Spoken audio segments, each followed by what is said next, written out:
Gusto mo bang gumawa ng peanut butter? Iba't ibang klase ng fruit juice? O ito, subukan mo. Matibay at napakaganda yung quality nito.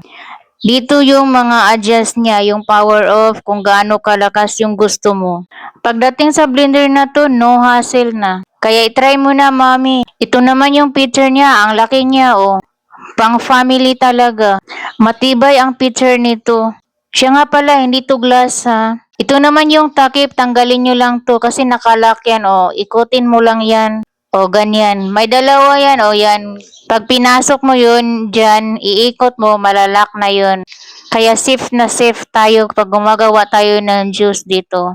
O kahit anong i-blend natin. Madali lang ding tanggalin yung takip niya. Ganyan lang siya. Yung puti niya, yun yung rubber para malak talaga.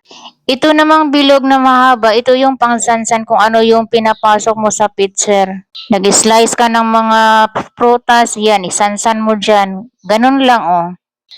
Para mas madali siyang ma-blend, alalayan mo lang, parang ganyan lang, ganyan. Kapag mag-check out ka nito, naku, sisipagin ka talagang mag-blend. Ito naman yung apat na item, dito ito yung pangpalak niya. O, ito naman yung nasa ilalim ng pitcher, o yan. Bawat gilid. Madali lang yang ipasok, ganyan mo lang, o. Ganyan, o. Yan, yung apat na yan, o yan, o madali lang. Huwag kang matatakot na baka mahulog o matumba yan kasi nakalak na yan. Check out na.